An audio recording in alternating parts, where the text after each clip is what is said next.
இன்று மாற்றத்தின் நாள். ஆம், மாற்றம் உண்டு.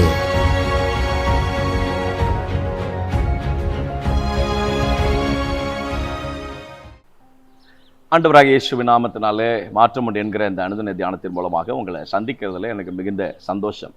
ஆண்டவரும் இரட்சகருமாக இயேசுவின் நாமத்தில் உங்களை வாழ்த்துகிறேன். கர்த்தர் உங்களோடு கூட இருந்து உங்களை நடத்தி வருகிற எல்லா பாதைகளுக்காக கர்த்தருக்கு ஸ்தோத்திரம் உண்டாவதாக.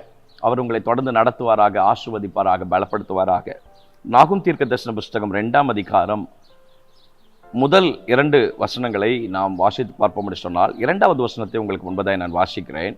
வெறுமையாக்குகிறவன் அவர்களை வெறுமையாக்கி அவருடைய திராட்சை கொடிகளை கெடுத்து போட்டாலும் கர்த்தர் யாக்கோபின் மகிமையை திரும்பி வர பண்ணுவது போல இஸ்ரவேலின் மகிமையையும் திரும்பி வர பண்ணுவார்.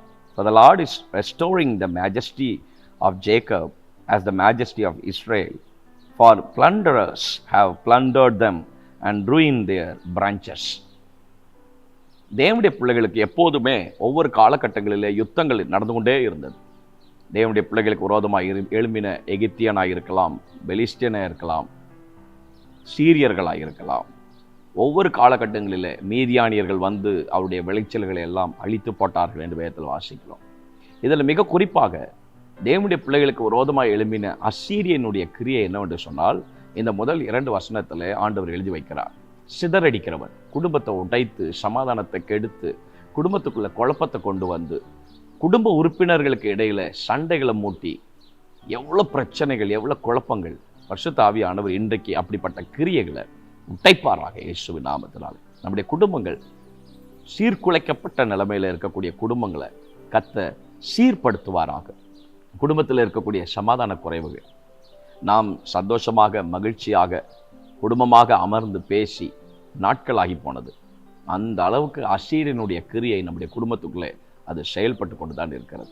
2வது வசனத்தில் எழுதும்போது எழுதுகிறார், அவனுடைய ஒரு பிரதானமான ஒரு வேலை வெறுமையாக்குகிறவன். உங்கள் வேலையை வெறுமையாக்க விரும்புவான், சபையை வெறுமையாக்குவான், தனிப்பட்ட வாழ்க்கையில் உங்களுக்கு வெறுமையை கொண்டு வருவான், உங்கள் சந்தோஷத்தில் ஒரு வெறுமையை கொண்டு வருவான், உங்கள் குடும்பத்துக்குள்ள ஒரு வெறுமையை கொண்டு வருவான். உங்களுக்கு இருக்கக்கூடிய அந்த ஆசீர்வாதங்களை வெறுமைப்படுத்தக்கூடியது தான் இந்த அசீரியனுடைய வேலை. ஆண்டவர் அந்த இடத்துல தான் ஒரு அற்புதமான ஒரு வார்த்தையை சொல்கிறார். நான் யாக்கோபின் மகிமையை திரும்பி வர பண்ணுகிறது போல இஸ்ரவேலின் மகிமையையும் நான் திரும்பி வர பண்ணுவேன்.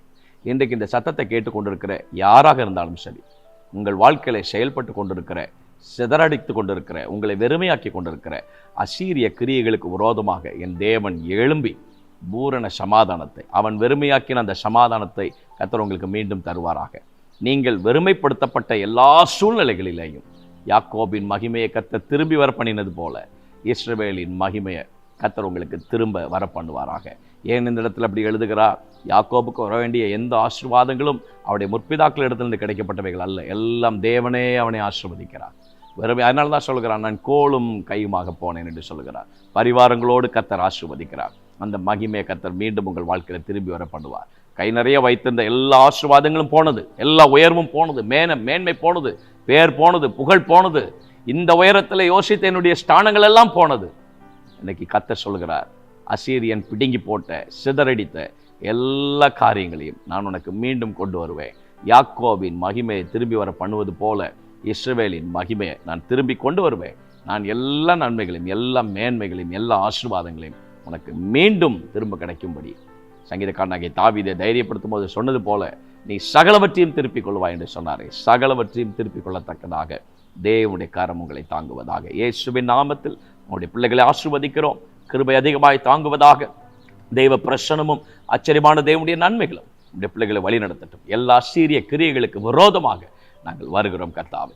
தேவனுடைய பிள்ளைகள் இழந்து போன, வெறுமையாக்கப்பட்ட எல்லா இடங்களிலேயும் நிறைவாக, நன்மையாக, மேன்மையாக அவர்களுடைய மகிமை மீண்டும் திரும்பி வரத்தக்கதாக கர்த்தர் கனப்படுத்துவீராக, மேன்மைப்படுத்துவீராக. அந்த உன்னத ஸ்தானத்தில் நம்முடைய பிள்ளைகளை நிறுத்துவீராக. ஆசீர்வதியும் பலப்படுத்தும் கிருபைத்தார். இயேசுவின் நாமத்தில் ஜெபிக்கிறோம் ஜீவனுள்ள பரமபிதாவே. ஆமென், ஆமென், ஆமென். May God bless you.